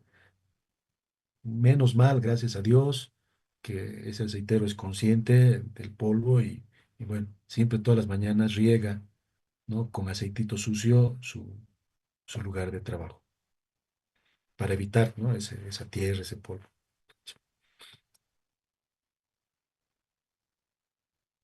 Chao, cuidado del medio ambiente. Y esto es lo que podemos encontrar, ¿no es cierto? Entonces, el agua causa derrumbe y aumenta el potencial corrosivo. El agua también actúa como catalizador para promover oxidación, ¿no? En la presencia de los metales como hierro, cobre, plomo, en fin. El agua reduce la película lubricante y interfiere con la lubricación. Me voy a apurar un poquito. En áreas de presión, las gotas de agua colapsan, causando ¿qué? Cavitación. Y ahí vemos generalmente las camisas de... Aquí, ahí está, ¿no? Y esto es lo que generalmente vemos. Entonces puede ingresar por respiraderos, por retenes, en fin, por el sistema de enfriamiento, ¿no? El sodio, que también puede entrar con la humedad del aire.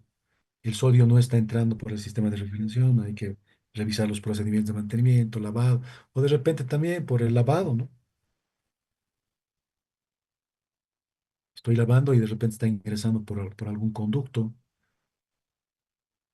Entonces el sodio también puede estar presente en la gasolina, en el diésel, en fin.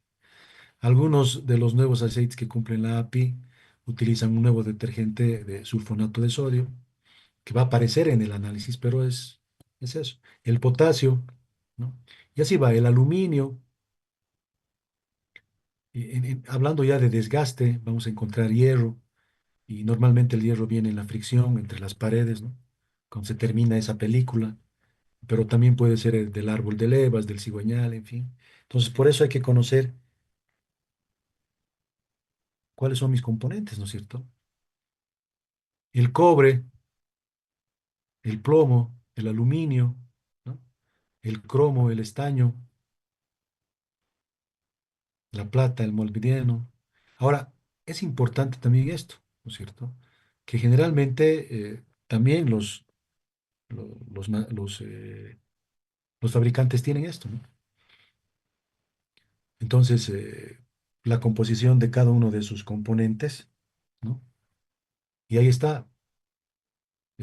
Los cojinetes, esos cojinetes que están dentro, deberán tener cobre, plomo, aluminio, estaño, ¿no? Porque ese cojinete tiene diversas películas, ¿no? Los bujes, el árbol de levas, refrigerante, ¿no? Cigüeñal, en fin. Miren. Entonces, las guías de válvulas, por ejemplo, son de hierro, de cromo. Entonces, si yo encuentro uno de estas partículas de desgaste, y si yo encuentro aluminio, El aluminio puede ser por causa de cojinetes, de bujes, puede ser la carcasa, puede ser el tema de los bujes de bomba de aceite,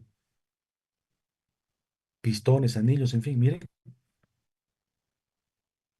si yo encuentro potasio, de repente podría ser el refrigerante, pero ese refrigerante también podría encontrarse silicio, cromo, en fin, ¿se dan cuenta? Entonces yo necesito conocer las partes de mi componente, ¿no? Para poder tener ya la idea clara, porque difiere esto, ¿no? No crean que de fabricante, las mismas palas cargadoras van a tener diferentes tipos de materiales, con toda certeza. Entonces, algunos límites de desgaste, y ahí están algunos límites de silicio, ¿no? Generalmente entre 2 y 10, de hierro entre 2 y 50, de cromo entre 1 y 8 partes por millón, de aluminio, de cobre, de sodio, de plomo, de estaño, ¿no? Esto es importante conocer, ¿por qué? Porque eso lo voy a contrastar con los datos de laboratorio. Entonces, hablando ya de la degradación de los activos, no, de los aditivos, perdón, voy a encontrar calcio y magnesio como aditivos, ¿sí? ¿Qué más voy a encontrar? Y ahí está, ¿no es cierto? No, no lo voy a entrar.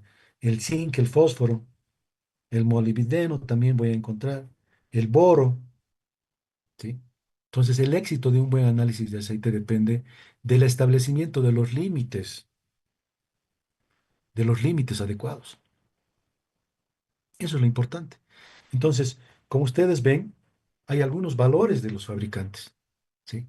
Por partes de millón. Entonces, yo puedo tener una tablita de estas, ¿no? Y yo puedo encontrar, bueno, no sé, no te lo voy a arreglar después bien, los datos, ¿no? Que me va a arrojar el, el laboratorio. Entonces, yo puedo comenzar a confeccionar de esta forma. Yo sé de mis elementos, ¿no? Entonces, más o menos, esto es lo que me va a decir el fabricante. Esto es lo que tú tienes. Arriba, aquí están los críticos. Arriba de 100 ya es crítico. Arriba de 15 es crítico. Pero yo voy colocando, entonces el valor que yo he encontrado de cromo es 6. Entonces, ok. El valor de aluminio que yo he encontrado, no sé, es 7. Está ok. El valor de plomo que yo he encontrado es 42. Malo. Entonces yo ya voy viendo, ¿no? Y esto lo tengo que colocar, lo tengo que bajar a un grafiquito, ¿no? A esto. Entonces, colocar alarmas, límites de peligro, también llamadas bandas de seguridad para cada componente o elemento, es importante. Ahora, ustedes tienen y pueden fijarse, hay una norma, la STM D7720, donde tiene, ¿no? Te enseña el tema de los cálculos de límites. Pero generalmente esto es lo que deberíamos tener, ¿no? En función de las horas, kilómetros, años, no sé, tiempo, ¿no? Y las partículas de desgaste. Entonces yo debería tener los límites de peligro, como dice aquí, ¿sí? Entonces, ¿qué tengo? Tengo todo lo que yo estoy retirando a medida que pase el tiempo, las horas y ahí está. Entonces, debo tener algo también, esa tendencia, ¿no? Entonces, si yo estoy comenzando a subir, debo tener una acción, debería realizar una acción, ¿no es cierto? Para ver qué es lo que está pasando, por qué está pasando esto, ¿no? Aquí, por ejemplo, yo ya estoy cambiando, ¿no? Entonces, de esta forma es que yo debería comenzar a confeccionar, a elaborar, ¿no? Estos límites, estas alarmas para cada uno de los contaminantes o elementos, pero también para cada activo. Entonces, esto es importante y esto es lo que vamos a llegar a obtener, ¿no es cierto? Las horas de operación versus el desgaste. Y ahí está, ¿no? Tengo los límites, entonces comenzaré con esto y tengo una pendiente recta inicial, que es el desgaste normal. Pero ¿qué es lo que está pasando? Estoy cambiando ya mi tendencia, ¿no es cierto? Es una segunda pendiente. Falla incipiente. Puede ser que ya comience a fallar, pero De aquí a poco, miren qué ha pasado a las 3.900.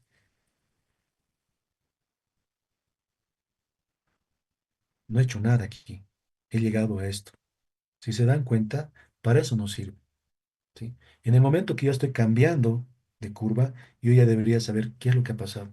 Porque ya aquí hay una tendencia, ya que aquí está el semáforo amarillo. Observación, cuidado, peligro. Pero no, he dejado llegar a esto. Entonces eso no podría pasar, ¿no es cierto? Si yo tengo el tema este de estas gráficas en función del desgaste, no podría pasar. Ahora, con una muestrita es suficiente, ¿no? Porque de repente en un año estoy aquí, perfecto. Entonces el próximo año veré de repente cada 4 meses, ¿no? Para ver si todavía estoy haciendo algo o todavía se permanece de esta forma o ya está comenzando a ingresar, nuevamente estoy cambiando ya de tendencia. Ahí ya voy a comenzar a reducir, ¿no es cierto? Esa frecuencia de envío. Antes enviaba, no sé, cada 3 meses, ahora sí, cada 20, cada 2 meses, cada mes, no sé. Ahora lo que podemos hacer también es juntar, ¿no? Por ejemplo, aquí camiones, ¿sí? Entonces ya esta es una flota de camiones para ver tendencias, para ver si generalmente todas estas están, porque trabajan en el mismo lugar. Entonces deberían tener también un desgaste regular, ¿no es cierto? Pero, por ejemplo, aquí, en el tema de viscosidad, todas están más o menos, ¿se dan cuenta?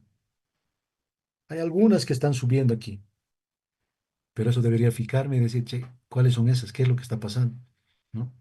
En estas, que es el tema de hollín, también, segundito,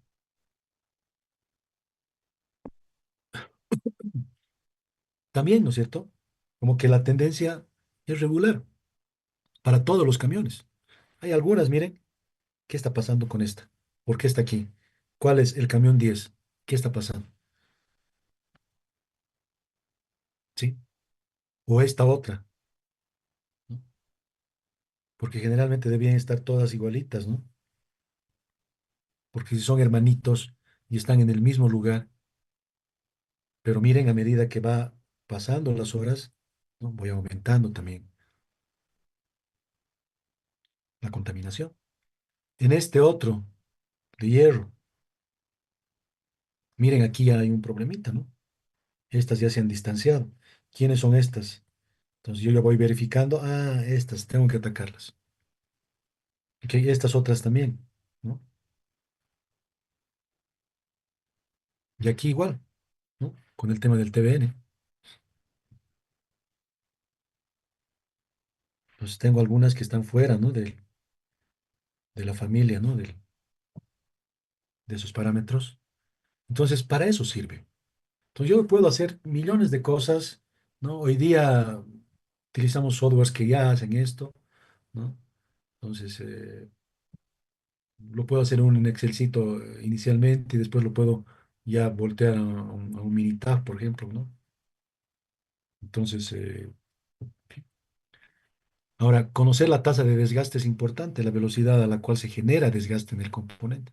Y hay una formulita bien básica que ustedes lo pueden utilizar también, ¿no? Entonces, el valor del laboratorio dividido la edad del aceite por un factor que tú lo puedes, un factor en horas, ¿no? Un ejemplito, el contaminante, el hierro, el desgaste del hierro, 27 ppm. La edad del aceite, 183, ¿no? El normalizado, a ver, a las 500 horas, ¿qué voy a obtener? Este es el factor, ¿no? Voy a obtener 73,8, 74 ppm cada 500 horas. Hago lo mismo aquí, he encontrado igual 72 ppm de hierro y miren, la edad del aceite práctica más de la mitad, pero con ese mismo normalizado he encontrado prácticamente esa tasa de velocidad, ¿no es cierto? Igual, la misma, no está mal. ¿no es cierto? No está mal. Pero ¿qué hubiera sido si hubiera encontrado de repente algo diferente, ¿no? Ya a pocas horas de uso, a pocas horas de uso, ¿no es cierto? Algo, no sé, como 90 versus este otro que de repente es 80. O sea, entonces, esto nos lleva también justamente a entender mejor el tema de esa velocidad de desgaste, ¿no es cierto? Y a poder parar y decir, ¿por qué? O sea, ¿qué es lo que está pasando? ¿No? Aquí es constante, mire, está perfecto, no hay ningún problema. Pero si hay algunos picos, ¿no es cierto? Si hay mucha diferencia, ¿qué es lo que está pasando? Entonces yo ya voy a ver esto. Fierro, ¿dónde encuentro fierro? Yo ya voy a buscar aquí, ¿no es cierto? Yo ya voy a encontrar aquí algo. ¿Dónde hay fierro? ¿No? ¿Y cómo debería ser? ¿No? Precaución, mire. Entonces, si he encontrado 70 y tantos, me puede llevar a algo que no va a ser favorable, ¿no? ¿Ok? Entonces, básicamente es eso. El éxito de un buen mantenimiento predictivo depende del seguimiento de las tendencias, de las acciones correctivas y de las mejoras que podemos